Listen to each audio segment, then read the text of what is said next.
भारत ने देखा कि सब लोग लात मार रहे हैं, सब कह रहे हैं भाड़ में जाओ, चूल्हे में जाओ, और हम कह रहे हैं इससे अच्छा कोई दोस्त ना था और न कभी है ना। हो क्या गया है यार। परसों रात तक कह रहे थे कि कल ईरान की तबाही तय है, दे शुड हैव क्या कहते हैं done the deal faster, now they will pay for it, ये होगा वो होगा, मैं इंफ्रास्ट्रक्चर पुल यातायात सब उड़ा दूंगा, तबाह कर दूंगा, ये कर दूंगा। रात के बीच में सुबह उठते ही बोलते हैं मैंने सारे स्ट्राइक्स रोक दिए हैं, अब पीस डील हो ही गई है। और 24 घंटे बाद भी खुश है, खमैनी भी का बेटा भी खुश है, मैं भी खुश हूँ, सारे खुश हैं। वहां पे ईरान ने बोल दिया हमारे पास तो कोई ऐसी डील आई नहीं था, ये पता नहीं कहाँ की बहकी बातें करते हैं, अब क्या रात को विस्की कहते हैं, मैं तो पीता नहीं हूँ कह रहे। ठीक है, तो फिर ये तो बहकी बातें है ना साहब। ईरान कह रहा है नहीं साहब कुछ नहीं हुआ, कुछ नहीं हुआ है, बिल्कुल। आप कह रहे हैं सब फाइनल सब सील, आप सिर्फ इसलिए बकवास कर रहे हैं कि आपने देखा कि जहां आपने हमले की बात दोबारा शुरू करी तबाही मच गई स्टॉक मार्केट में, बिल्कुल। ऑयल की कीमत ऐसे जाने लगी। मिड टर्म इलेक्शन आ रही है, ये कह रहे हैं I don't care. Republican party के जो नुमाइंदे जो इलेक्शन के लिए खड़े कह रहे हैं सर वी केयर, हेलो हम भी हैं इधर, बिल्कुल वी केयर। ये कह रहे हैं इन्फ्लेशन मेरे को बड़ा अच्छा लगता है, कीमतें ऊपर जाए मेरे को बड़ा अच्छा लगता है। ये बयान आया था उनकी तरफ से, ये बयान आया था। और वहां अमेरिका के लोग कहा हमें नहीं लगता साहब, आपको लगता होगा क्योंकि आप तो बड़े पैसे कमा रहे हैं, आपके बेटे पैसे कमा रहे हैं। क्या ये सर आपको लगता है कि ये सोच समझ कर उन्होंने बयान दिया कि मुझे इन्फ्लेशन पसंद आती है, क्योंकि अमेरिका में जिस तरीके से इन्फ्लेशन बढ़ी हुई है और सब जानते हैं कि वो स्टॉक मार्केट को किस तरह मैनिपुलेट करते हैं, क्या ये उसके स्टॉक मार्केट को मैनिपुलेट करके व्यक्तिगत पैसे भी कमा रहे हैं, ये भी कहा जा रहा है।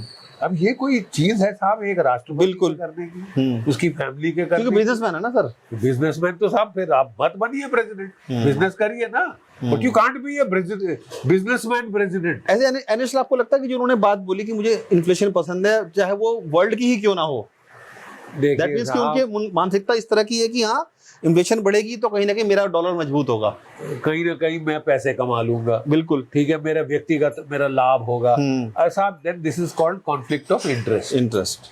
और इनको तो सवाल पूछे जा रहे हैं ना। मैंने कल अमेरिकन टीवी एक पॉडकास्ट देख रहा था, तो वो जो महिला थी अमेरिकन, वो तो इनको उसने धो दिया। मतलब किसी इतनी बदतमीजी मैंने किसी प्रेसिडेंट के साथ नहीं देखी, क्योंकि आपकी हरकतें ही ऐसी उल जलूल हो तो you open yourself to all this. ठीक है, बस एक इसके दोस्त दुनिया में बन गया है तो वो है भारत। भारत ने देखा कि सब लोग लात मार रहे हैं, सब कह रहे हैं भाड़ में जाओ, चूल्हे में जाओ। अगर मैं दोस्ती दिखाऊंगा तो हाँ कितना मेरा, अबे तुम्हारे जहाज 3 पे हमले कर दिए, तुम्हारे 3 नाविक मार दिए, और क्या चाहिए। अपने वो मर्सिनरी भेज रहा है कुकी लैंड में तमाशे करने, वहां पे हमारी वो ड्रोन्स चलाने की सिखलाई दे रहे हैं, यूक्रेन से इंस्ट्रक्टर ला रहे हैं कि मारो भारत की फौज।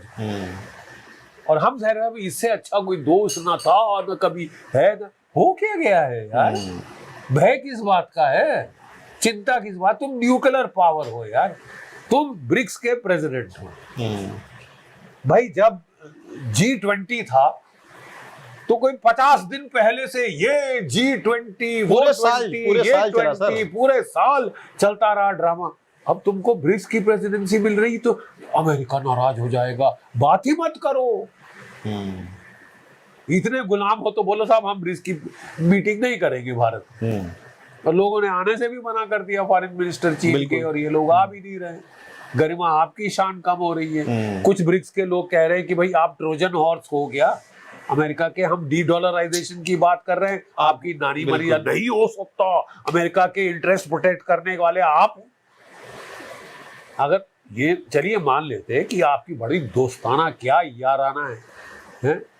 50% तुम पे टैरिफ लगाया, बिल्कुल, फिर वो सुप्रीम कोर्ट ने 10% किया तो उसने 20% या कितने परसेंट और चढ़ा दिया है कि आप फोर्स्ड लेबर इस्तेमाल कर रहे हो। और कह रहा है कि अभी तुम जरा नए रास्ते निकाल रहे हैं, रूस से तेल खरीद के देखो, 500% टैरिफ लगाओगे। हमको बोला है कि $500 बिलियन निवेश करोगे। अरे हमारे फॉरेक्स रिजर्व जो $720 बिलियन वो 500 पे आ गए हैं। वो 500 जाके तुमको देंगे और हम करें ठन ठन गोपाल। I don't understand. क्या सर आपको लगता है कि जो आप बात कह रहे हैं कि जो भारत का जो फॉरेक्स रिजर्व है, अमेरिका की ऐसी नियत रहती है कि दूसरे देशों का लूट मचाई जाए, फॉरेक्स रिजर्व हो या उनके खनिज संपदा हो या जो भी उस देश में अच्छी चीजें हैं उसको कैप्चर करना चाहता है? लूटो। कोई आपके बैंक में पैसे डाले, हजम कर जाओ। भाई रूस ने यूरोपीय बैंक में डाला, हजम। 250-300 बिलियन डॉलर के करीब है रूस का पैसा। जी जी जी। 80 बिलियन डॉलर के करीब ईरान का पैसा। ईरान कह रहा है पहले हमारे पैसे वापस करो, first show me the money. तो अभी अटकल लगाई जा रही है, खबर सुनी है, कहां तक सच कहां तक झूठ, ये बात उठी थी सर, ये जानते हैं कि 3 बिलियन डॉलर जहाज में भेजा कि भाई पैसे ले ले, फायरिंग बंद कर दे, पैसे ले ले, फायरिंग बंद कर। उन्होंने कहा कि तो आपकी तो बात का किसको विश्वास है? सही बात है। तू सुबह कुछ बोलता है, दोपहर को कुछ, शाम को कुछ। ट्रीटी साइन होती है, 5 लोग और देश उस पर साइन करते हैं, आप कहते हैं रद्द। सब बातचीत हो चुकी थी, ओबामा के टाइम बड़ी अच्छी ट्रीटी हो गई थी ईरान के साथ, न्यूक्लियर इशू खत्म करके जी। वहां से चैं पे किए नेतन्याहू साहब कि साहब मैं तो चाहता हूं कि इनके मिसाइल भी हटाओ, इसके पास सेल्फ डिफेंस का कुछ होना ही नहीं चाहिए, ताकि जब मेरा मूड आए कि मैं बम्बिंग करूं, जैसे कि मैं गाजा पे करता हूं, मैं चाहता हूं कि ऐसे सारे जो नॉन इजराइल के नेबर हैं वो उसकी क्या कहते हैं ठोकर की चोट पे जिए, कि जब मर्जी आ जाके बॉम्बिंग करो, ये करो, कोई डिफेंस नहीं करना। डिफेंस क्यों कर रहा है?